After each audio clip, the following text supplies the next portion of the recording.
السلام علیکم ورحمۃ اللہ وبرکاتہ۔ نحمده ونصلی علی رسولہ الکریم، اما بعد فاعوذ باللہ من الشیطان الرجیم، بسم اللہ الرحمن الرحیم۔ رب اشرح لی صدری ویسر لی امری واحلل عقدۃ من لسانی یفقہوا۔ علاج معالجے کا بیان۔ یہ صحیح بخاری کی ایک کتاب ہے، ایک چیپٹر ہے جو طب سے متعلق ہے۔ ہمارا دین جو ہے وہ ایک مکمل دین ہے جس میں ہماری آخرت کے ساتھ ساتھ ہماری دنیا کی بھلائی کے لیے بھی ہمیں رہنمائی دی گئی ہے۔ انسان کی اگر صحت اچھی ہو، انسان طاقتور ہو، تو وہ اللہ سبحانہ وتعالیٰ کی عبادت بھی اچھی طرح سے کر سکتا ہے اور اس کے ساتھ ساتھ لوگوں کی خدمت بھی اچھے سے کر سکتا ہے۔ بیمار انسان اپنے آپ کو بھی نقصان دے رہا ہوتا ہے اور دوسروں کو بھی۔ عربی زبان میں طب کا معنی ہوتا ہے جسمانی اور ذہنی علاج، یعنی صرف جسم کا نہیں، مینٹل ٹریٹمنٹ از ویل۔ انسان جب بیمار ہو جاتا ہے تو اس کے لیے لازم ہے کہ وہ اپنا علاج کروائے۔ بیماری کا علاج کروانا سنت ہے، مسنون ہے۔ رسول اللہ صلی اللہ علیہ وسلم کا ارشاد گرامی ہے، اللہ کے بندوں دوا دارو کیا کرو، کیونکہ اللہ نے موت اور بڑھاپے کے علاوہ ہر بیماری کی دوا پیدا کی ہے، لہذا جب کوئی شخص بیمار ہو جائے تو علاج کروانا سنت ہے۔ ایسا کرنا توکل کے خلاف نہیں، یعنی بیماری میں علاج کرانا لازم ہے۔ یہ نہیں سوچنا چاہیے کوئی بات نہیں، بیماری ہے تو خیر ہے، نہیں، بلکہ ہمیں علاج کرواتے رہنا چاہیے۔ بیماری کے موافق اگر دوا مل جائے تو انسان اللہ کی طرف سے صحت یاب ہو جاتا ہے۔ تو انسانی صحت کے بنیادی طور پر 3 اصول ہیں اور ان کا ذکر قرآن مجید میں بھی ملتا ہے۔ پہلی بات یہ ہے کہ انسان کو صحت کی حفاظت کرنی چاہیے۔ مثلا سردی لگنے سے انسان بیمار ہوتا ہے تو سردی سے بچاؤ اختیار کرنا چاہیے۔ کسی خاص قسم کی غذا کھانے سے انسان کی طبیعت خراب ہوتی ہے، وہ اس کے مزاج کے موافق نہیں، تو اس کو اس سے بچنا چاہیے۔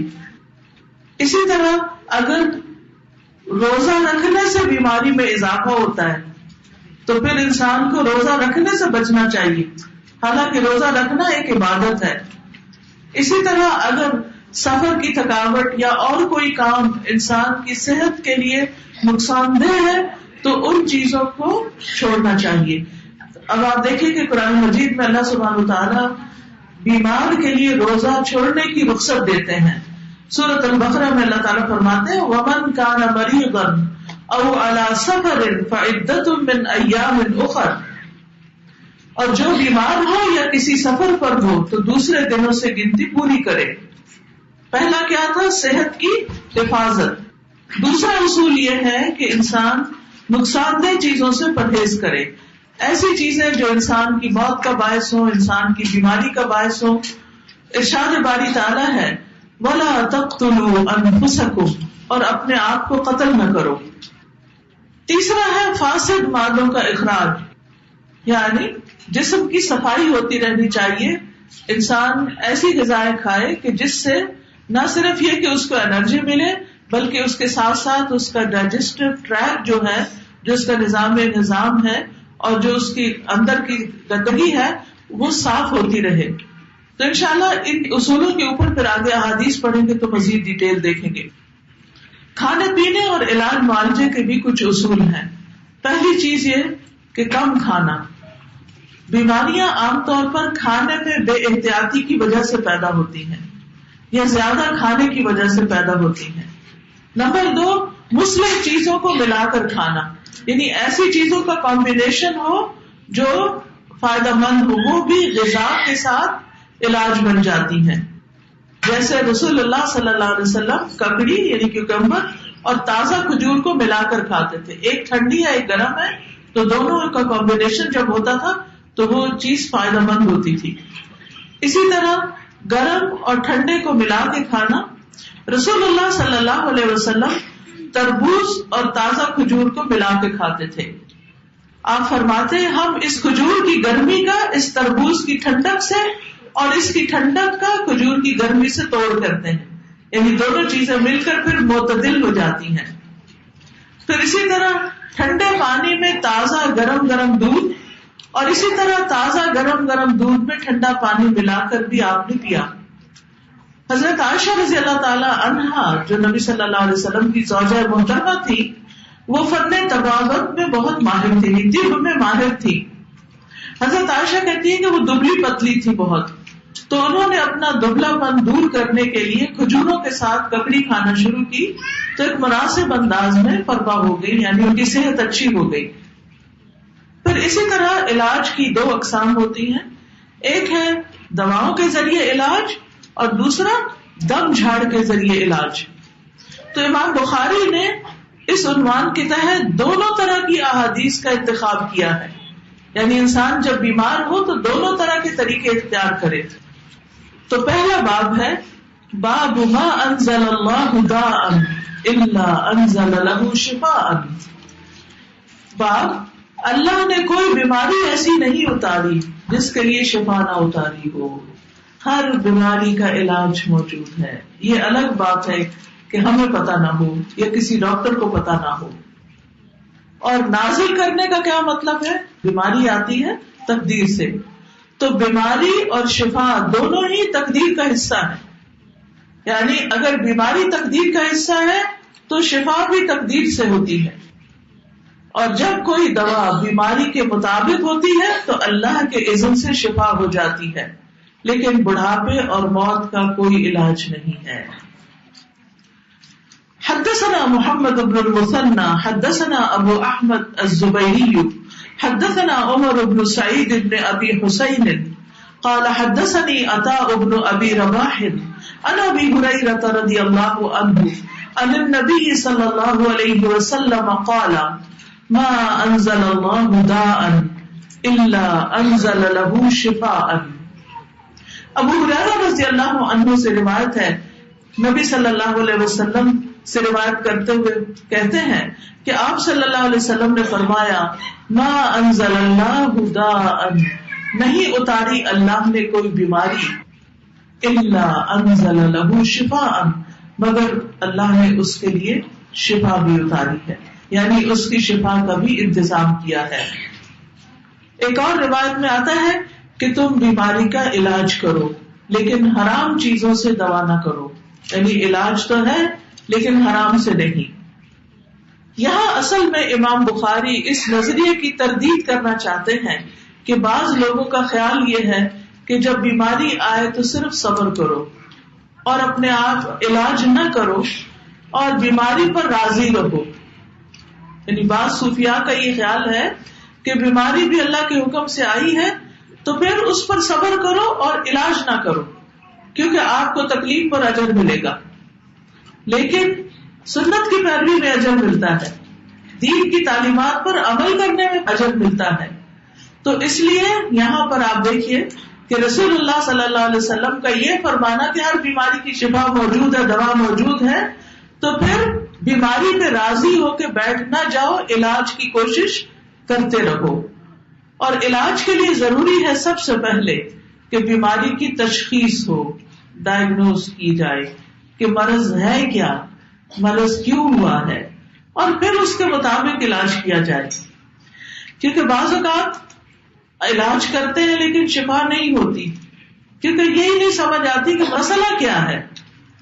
تو رسول اللہ صلی اللہ علیہ وسلم نے ایک اور حدیث میں فرمایا ہر مرض کی دوا ہے. جب کوئی دوا بیماری کے نشانے میں بیٹھ جاتی ہے تو اللہ کے حکم سے مریض تندرست ہو جاتا ہے. یعنی ڈاکٹر کو ابھی یہ نہیں پتا چلا کہ کیا دینا چاہیے، اس مریض کے لیے کیا ضرورت ہے، لیکن جب اللہ تعالیٰ کے اذن سے اس کے دماغ میں آ جاتا ہے کہ یہ دوا بنتی ہے اور وہ دیتا ہے تو مریض ٹھیک ٹھاک ہو جاتا ہے. اذن اللہ کا ہوتا ہے، توفیق بھی اللہ کی ہوتی ہے، لیکن کوشش اور محنت انسان کی ہوتی ہے. اور انسانوں کو اس علم کو پڑھنا بھی چاہیے.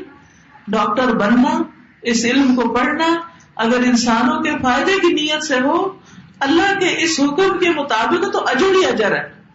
وہ جتنے سال اس میں لگائے گا، جتنا تھکے گا، جتنی محنت کرے گا اور پھر جس طرح مریضوں کو دیکھے گا، ان کا دکھ دور کرے گا، تو یہ سارے کا سارا اللہ کے حکم کے مطابق ہے. کیونکہ نبی صلی اللہ علیہ وسلم کیا فرما رہے ہیں کہ ہر مرض کی دوا، اور جب کوئی دوا بیماری کے نشانوں میں بیٹھتی ہے تو اللہ کے حکم سے مریض تندرست ہو جاتا ہے. تو اس کو ڈھونڈنے کی ضرورت ہوتی ہے. تو جیسا کہ پہلے میں نے عرض کیا کہ 2 طریقوں سے شفا ہوتی ہے، ایک ہے دوا سے اور دوسرا ہے دعا سے. تو بیماری جب ہو تو 2 چیزیں یاد رکھے، دعا اور دوا دونوں ہی کریں. اب آپ دیکھیے کہ دعائیں تو ہمیں وحی کے ذریعے معلوم ہوئی ہیں، اور دوائیں جو ہیں یہ تجربات کے ذریعے بھی، اور کچھ نبی صلی اللہ علیہ وسلم نے بھی ہمیں بتائی ہیں. علاج کروانے کا ایک تیسرا طریقہ بھی لوگوں نے اختیار کر رکھا ہے. وہ کیا ہے؟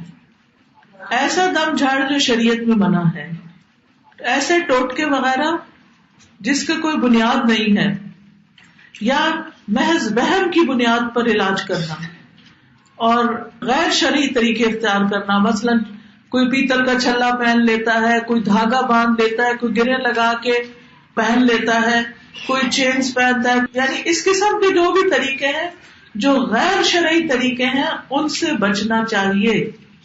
کسی قبر پہ جا رہے ہیں، اس کی مٹی اٹھا رہے ہیں، کوئی جسم پہ مٹی مل رہے ہیں، اس طرح کی چیزوں سے بچنا چاہیے. یہ غیر شرعی طریقہ ہے. شرعی طریقے سے دعا اور دوا دونوں کے ذریعے علاج کیا جا سکتا ہے، لیکن غیر شرعی طریقے سے علاج کرنے سے انسان کا ایمان بھی جاتا ہے اور اس کی آخرت بھی برباد ہو جاتی ہے. دنیا میں تو علاج کیا ہوگا، آخرت ہی گما بیٹھے.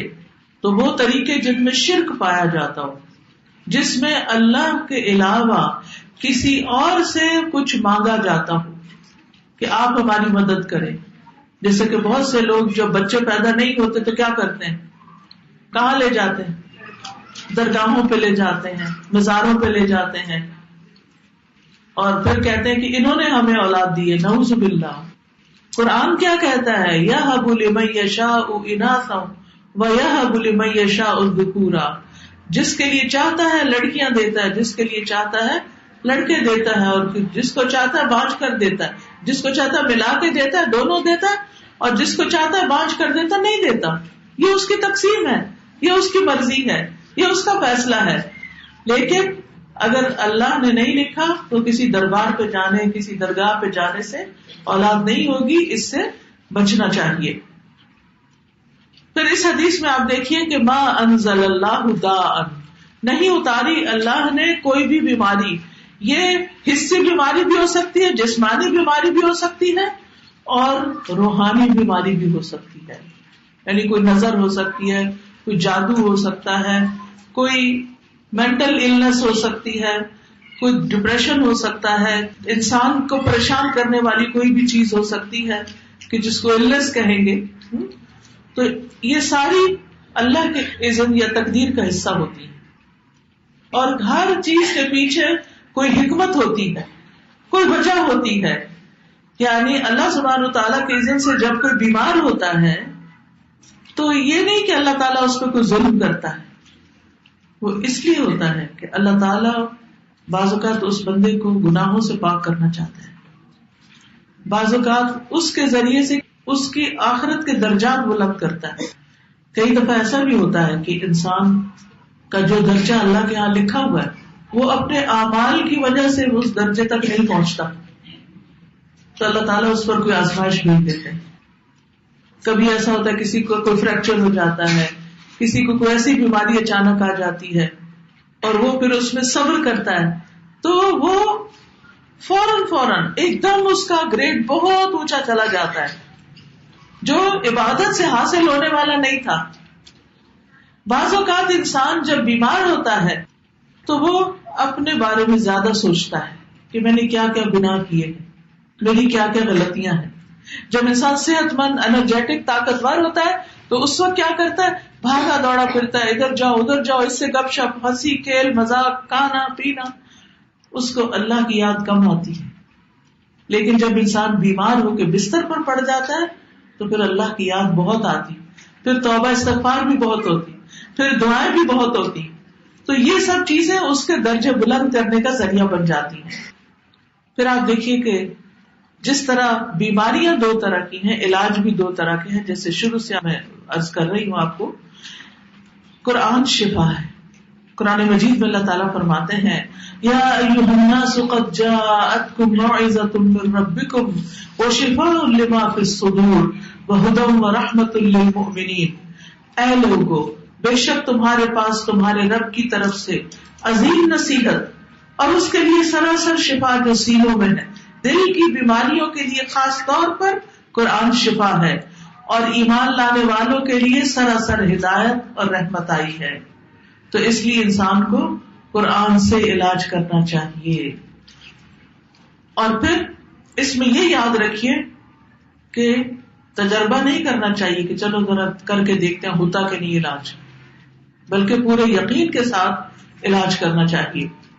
کیونکہ اللہ تعالیٰ نے ہر بیماری کا علاج پیدا کیا ہے، اس لیے علاج کرنا چاہیے. مسند احمد کی روایت میں آتا ہے حیث خلق الداء خلق الدواء فتداؤوا. جیسے اس نے دوا پیدا کی بیماری، ایسے ہی دوا بھی پیدا کی. دونوں اللہ کی کریشن ہے. فتداؤوا، تو تم کیا کرو؟ دوا کرو.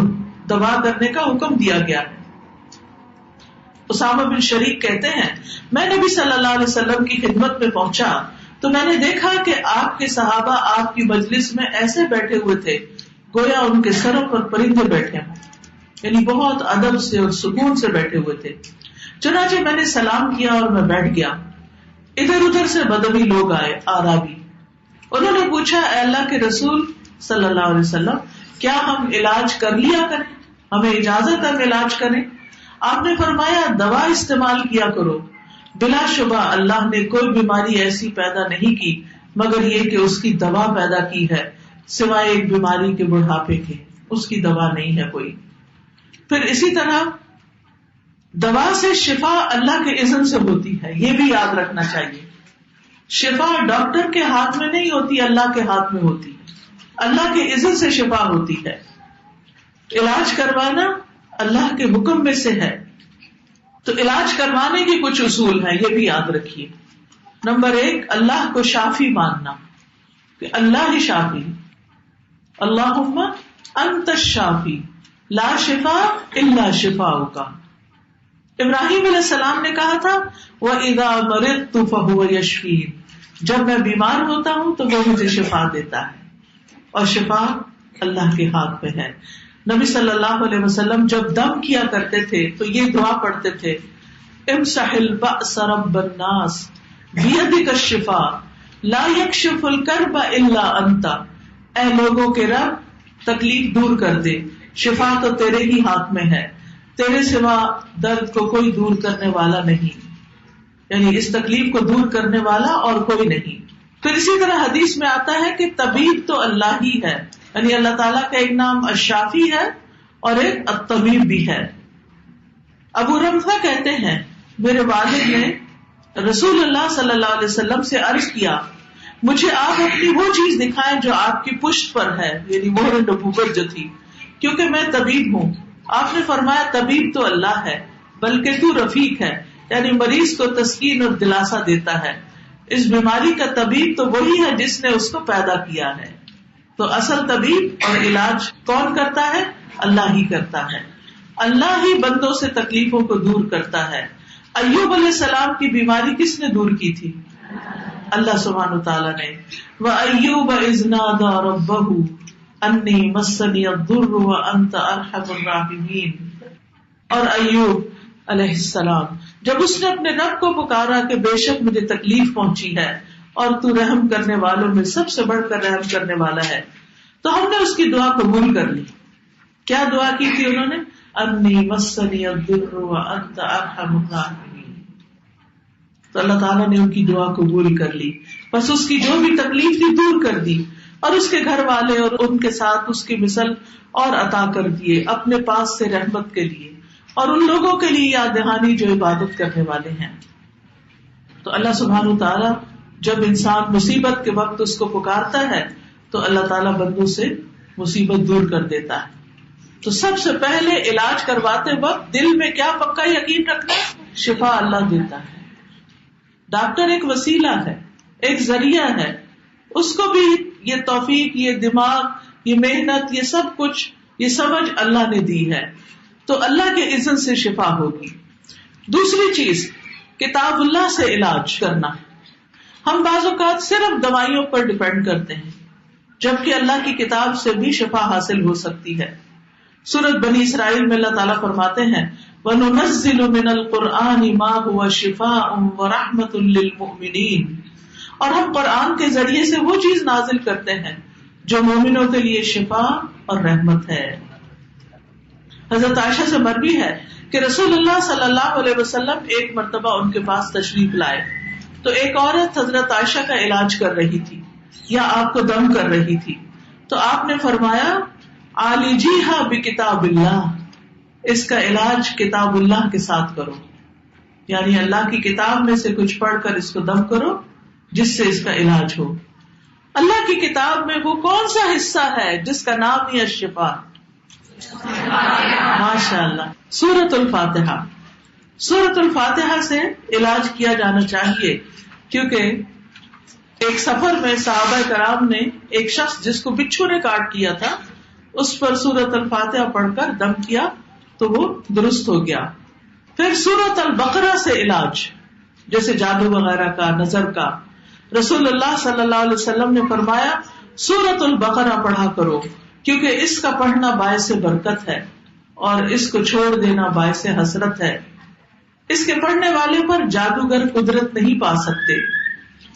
پھر معوذتین سے علاج، رسول اللہ صلی اللہ علیہ وسلم جنوں اور انسانوں کی بری نظر سے پناہ مانگا کرتے تھے، یہاں تک کہ معوذتین نازل ہو گئی۔ جب یہ صورتیں نازل ہو گئی تو آپ نے ان کو لازم پکڑ لیا اور ان کے سوا دوسروں کو چھوڑ دیا۔ تو قرآن کے یہ حصے خاص طور پر، پھر اسی طرح آپ نے دیکھی ہوگی کتاب منزل یا رقیہ جس کو بولتے ہیں، ان آیات میں بھی اس طرح کے معنی پائے جاتے ہیں کہ بیماری میں ان کو بھی پڑھا جا سکتا ہے۔ پھر سنت سے علاج، قرآن سے علاج اور سنت سے علاج۔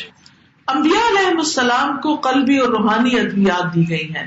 ابن قیم کہتے ہیں کہ وہ وحی جو اللہ اپنے نبیوں کو کرتا ہے اس میں ایسی چیزیں ہوتی ہیں جس میں لوگوں کے لیے شفا ہوتی ہے، اس میں وہ دوائیاں بھی ہوتی ہیں جو بیماریوں سے شفا دیتی ہیں، یعنی وحی کے ذریعے صرف ڈوز اینڈ ڈونٹ سے نہیں اترے، اس میں شفا کی باتیں بھی اتری ہیں۔ وہ کہتے ہیں وہ ایسی ہوتی ہے جن کی طرف بڑے بڑے ڈاکٹروں کی عقل نہیں پہنچ پاتی، اور ان دوائیوں تک ان کے علوم، تجربات اور قیاسات نہیں پہنچ سکتے، اور وہ ادویہ قلبی اور روحانی ہیں۔ مثلا تھکاوٹ کے علاج کے لیے نبی صلی اللہ علیہ وسلم نے کیا نسخہ بتایا؟ رات کو سوتے وقت پیناڈول لے کے سونا، 33 دفعہ سبحان اللہ، 33 دفعہ الحمدللہ، 34 بار اللہ اکبر۔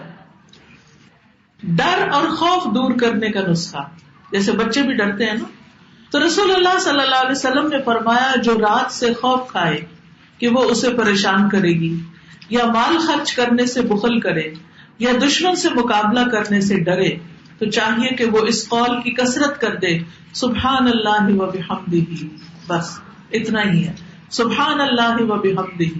یعنی جب آپ کو ڈر لگ رہا ہو، کبھی لگا ڈر، سب کو کبھی نہ کبھی لگتا ہے، جب ڈر لگے تو تسبیح شروع کر دے سبحان اللہ و بحمدہ۔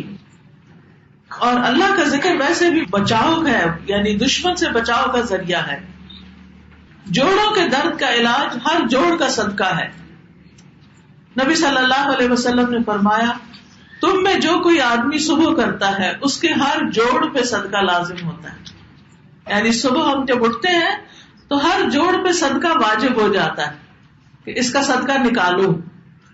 ہم عام طور پر صرف پیسے سے صدقہ نکالنا جانتے ہیں، اور ہر ایک کے پاس پیسے تو نہیں ہوتے، تو پھر صدقہ کیا کرے؟ اشراق کے نفل، یعنی 2 نفل، ذرا دیر سے پڑھے تو 4، جلدی پڑھے تو اشراق، یہ 2 نفل جو ہیں یہ 360 جوڑوں کا صدقہ ہے۔ اسی طرح ہر مرتبہ سبحان اللہ کہنا صدقہ ہے، الحمدللہ کہنا صدقہ ہے، لا الہ الا اللہ کہنا صدقہ ہے، اللہ اکبر کہنا صدقہ ہے۔ تو آپ کیا پڑھ سکتے ہیں؟ ایک تسبیح کر لیں سبحان اللہ والحمد للہ ولا الہ الا اللہ واللہ اکبر. ٹھیک ہے. اور اگر ولا حول ولا قوت الا باللہ بھی پڑھے تو بہت اچھا ہے, لیکن اتنا کہنا بھی کافی ہے. اسی طرح زہریلا جانور اگر کوئی ڈنک مار جائے تو اس کے بارے میں آتا ہے, حضرت علی سے روایت ہے کہ نبی صلی اللہ علیہ وسلم کو بچھو نے ڈس لیا اور آپ نماز پڑھ رہے تھے. جب آپ نماز سے فارغ ہوئے تو فرمایا اللہ بچھو پہ لعنت کرے, وہ نہ نمازی کو چھوڑتا ہے نہ کسی اور کو. پھر آپ نے پانی اور نمک منگوایا اور آپ اس پر ملتے جا رہے تھے اور یہ صورتیں پڑھ رہے تھے, قل یا ایھا الکافرون قل اعوذ برب الفلق اور قل اعوذ برب الناس. اس بچھو کی کاٹنے کی جگہ پر پانی اور نمک لگا کے یہ صورتیں پڑھ کے دم کر رہے تھے. تیسری چیز طب نبوی سے علاج کرانا, جس میں سب سے پہلے حجامہ. نبی صلی اللہ علیہ وسلم نے فرمایا اگر تمہاری دواؤں میں کسی میں بھلائی ہے تو پچنا لگوانے میں نہیں, حجامہ کرانے میں یا شہد پینے میں یا آگ سے داغنے میں ہے. اور اگر وہ مرض کے مطابق ہو, یعنی اگر وہ مرض کے مطابق ہو, حجامہ ایسا کیا کہ بیماری کے مطابق ہے پھر علاج فائدہ دے گا. اور میں آگ سے داغنے کو پسند نہیں کرتا. پھر اسی طرح سنن ابی داؤد کی روایت ہے, جس نے چاند کی 17, 19 اور 21 تاریخوں کو حجامہ کرایا اسے ہر بیماری سے شفا ہو جائے گی. پھر کلونجی کے دانوں میں موت کے علاوہ ہر بیماری سے شفا ہے. کلونجی کے تیل پر شرعی دم کر کے اس کو رکھ لیں اور جہاں کہیں تکلیف ہو اس کے اوپر لگائیں اور کھلائیں بھی. اس دفعہ میں نے تجربہ کیا, میں کراچی گئی تو جاتے ہی مجھے رستے میں جیسے ایئرپورٹ سے نکلتے ہی آگے گئی تو مجھے تھوڑا فلو ہو گیا. اور میرا جب ایک دفعہ فلو ہوتا ہے تو بہت ٹائم لیتا ہے اور بہت زیادہ ایک طرح سے مشکل میں ڈال دیتا. تو اللہ نے دل میں ڈالا, میں نے شہد میں کلونجی کا تیل ملایا, مکس کیا اور اس کا تھوڑا تھوڑا لینا شروع کر دیا. الحمدللہ تیسرے دن مجھے اللہ نے آرام دے دیا اور اس کے دوران پڑھاتی بھی رہی, سب کام کرتی رہی. ورنہ میری بیماری میں تو مجھے لازماً لیٹنا پڑتا اور بہت تکلیف ہوتی, لیکن اللہ نے دل میں ڈالا. کیونکہ جب میں وہاں پہنچی تو انہوں نے میرے لیے بالکل فریش کلونجی کا آئل نکلوا کے رکھا ہوا تھا کمرے میں, تو اس میں میری نظر پڑی اور شہد بھی رکھا ہوا تھا, تو ان کو دونوں کو ملایا اور اس سے علاج شروع کر دیا. الحمدللہ کوئی دوا نہیں لینی پڑی, کچھ نہیں, اللہ نے اسی سے شفا دی. کیونکہ شہد میں بھی شفا ہے, کلونجی میں بھی, اور دونوں کو اگر آپ ملا لیں تو پھر نور علی نور. شہد کے بارے میں قرآن مجید میں آتا ہے فیہ شفاء للناس, کہ جس میں لوگوں کے لیے شفا ہے. رسول اللہ صلی اللہ علیہ وسلم نے فرمایا شفا 3 چیزوں میں ہے, پچنے لگوانے میں, شہد پینے میں اور آگ سے داغ لگانے میں. اور میں اپنی امت کو آگ سے داغ لگانے میں منع کرتا ہوں. پھر آب زمزم کا پانی اس مقصد کے لیے ہے جس کے لیے وہ پیا جائے, یعنی جس نیت سے آپ اس کو پیئیں گے اس میں انشاءاللہ آپ کو فائدہ دے گا. آپ صلی اللہ علیہ وسلم نے فرمایا اس زمین پر, اس پلانٹ پر سب سے بہترین پانی زمزم کا پانی ہے, یہ بھوکے کے لیے کھانا اور بیماری سے شفا ہے. پھر پانی سے علاج. آپ صلی اللہ علیہ وسلم کو جب بخار ہوا تھا تو آپ نے لوگوں کو کیا حکم دیا تھا کہ پانی کا ٹب بھرے اور آپ کے اوپر پھر پانی ڈالا جائے. نبی صلی اللہ علیہ وسلم نے فرمایا جب کسی کو بخار ہو جائے تو 3 رات سحری کے وقت اس پر ٹھنڈا پانی بہایا جائے. سردیوں میں obviously نہیں, لیکن یہ کہ گرمیوں میں ٹھنڈے سے مراد اس زمانے میں فریج نہیں تھے اور نہ فریزر تھے, اس سے مراد یہ ہے کہ جیسے رات کا پانی ہوتا ہے ٹھنڈا. پھر زیتون کا تیل بھی بہت فائدے کی چیز ہے. نبی صلی اللہ علیہ وسلم نے فرمایا زیتون کھاؤ اور اس کو لگاؤ, بے شک یہ مبارک درخت سے ہے.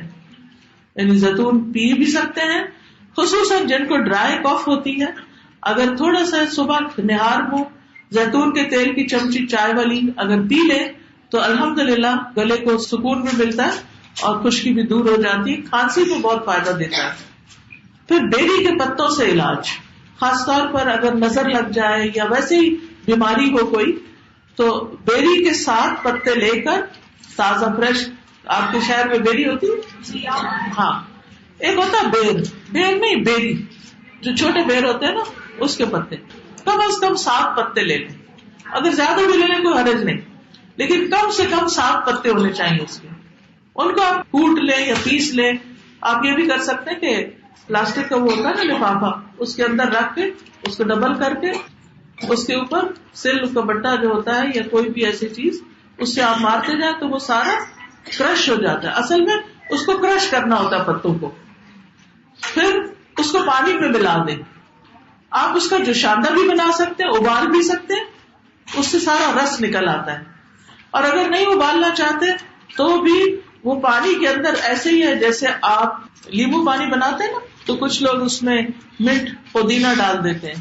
تو اسی طرح وہ کچھ اور نہیں ڈالنا، خالی پانی کے اندر پتے کوٹ کے وہ ڈال دینے. اور پھر اس کے بعد اس پر آیت الکرسی، سورۃ الفاتحہ، تینوں کل یہ پڑھ لیں. یعنی سورۃ فاتحہ سے شروع کر لیں، آیت الکرسی پڑھیں اور تینوں کل پڑھ لیں. بھائی اتنا بھی کافی ہے. اور اگر لمبا رقیہ پڑھنا چاہیں تو وہ بھی پڑھ سکتے ہیں. وہ اونچی آواز میں پڑھ کے اس پر دم کر لیں. اسی پانی میں سے 3 گھونٹ پی لیں، 3 سانس جیسے ہوتا ہے نا، پیتے ایک پیتے دوسری دفعہ تیسری دفعہ، صرف نہیں، پیٹ بھر کے پی لیں آپ بے شک. اور یہ بھی ہو سکتا ہے کہ وہ پتے چھوٹے چھوٹے گلے میں آئے تو آپ اس کو چھان کر بھی پی سکتے ہیں. اور باقی جو پانی ہے اس کو زیادہ بالٹی میں ملا کر غسل کر لیں، یعنی نہانے میں اس کو استعمال کر لیں. آپ یہ بھی کر سکتے ہیں کہ جب نہا چکے تو آخر میں سارے جسم کو اس پانی سے دھو لیں. تو یہ بھی جس بیماری کے ختم ہونے کی نیت سے آپ کریں گے، ہر ایک کی بیماری الگ ہوتی ہے نا، تو یہ صرف کسی ایک خاص بیماری کے لیے نہیں، کسی بھی بیماری کے لیے فائدہ مند ہے. اور یہ ان لوگوں کے لیے بھی فائدہ مند ہے جن کو جادو کی وجہ سے، جن ہسبینڈ وائف کے بیچ میں تعلقات ٹھیک نہ ہوں اور ان کو مشکل پیش آ رہی ہو. کوئی بات نہیں، کچھ نہیں ہوتا، کیونکہ وہ تو یعنی قرآن تو بیچ میں نہیں آیا نا، وہ تو اس کا اثر آیا. پھر اسی طرح جنگلی بکری کے گوشت سے علاج، پھر عود ہندی سے، پھر تلبینہ، مہندی. نبی صلی اللہ علیہ وسلم کو اگر کہیں زخم ہوتا یا کانٹا چبھ جاتا تو آپ زخم والی جگہ پر مہندی لگا لیتے تھے تو اس سے وہ اس کو صاف کر دیتی. لیکن ممنوع ہے کچھ علاج جیسے شرکیہ دم، شرکیہ چیزیں. پھر اسی طرح حرام ادویات، حرام میں شفا نہیں، حرام بذات خود بیماری کا باعث ہوتا ہے. آپ میں سے کس کس نے حجامہ کرایا کبھی؟ بہت سے لوگوں نے نہیں کرایا. پتا ہے حجامہ کیا ہوتا ہے؟ ڈاکٹر نفیسہ ہمارے بیچ میں آج موجود ہے، یہ حجامہ کرتی ہیں، سرٹیفائڈ پریکٹیشنر ہے حجامہ کی. السلام علیکم. Hijama is a divine prescription that was given to Rasul sallallahu alaihi wasallam when he went on Mi'raj. It's a holistic health module, and Rasul sallallahu alaihi wasallam, he himself got it done on himself. It addresses physical diseases, spiritual diseases, psychological, mental. It addresses all types of diseases. And alhamdulillah, it has no side effects. It is only beneficial. I have had patients who are doctors, professors from America. I have had patients from all over the world who have come for treatment. And alhamdulillah, they have all been satisfied. Lots of them were ladies who had hormonal disturbances and they were not getting pregnant. After hijama, they all got pregnant. And hijama addresses the circulatory system, the nervous system. It releases endorphins. It makes you happy. It removes all the pain. And also it causes lymphatic drainage, circulation improves. There is one doctor called David Parker, and he saw his Yemeni doctor in London. He was doing hijama and throwing blood. So he told his friend, why are you throwing blood? He said, this is all toxic blood that I'm throwing. Hijama detoxifies your body. It changes your blood into an alkaline medium. So then David Parker collected this blood from this friend of his and he examined under the microscope. Under the microscope, he didn't see any healthy red blood cell. He only saw cremated anisocytes that were all broken red blood cells, heavy metals, cholesterol plaques, and he saw all diseased cells and parasites in the blood film. It's available on the net. You can see it under David Parker. So hijama is something that cures almost every disease, or depending on hikmah, with Allah's permission. Allah is a curer, and hijama should be done by a qualified, certified practitioner who observes sterility and disposable equipment. You can get it done from anybody, but make sure that there is a lot of sterility observed and all the equipment is disposed, because blood is a good medium for the proliferation of germs and it can contaminate you and give you other diseases like hepatitis and AIDS.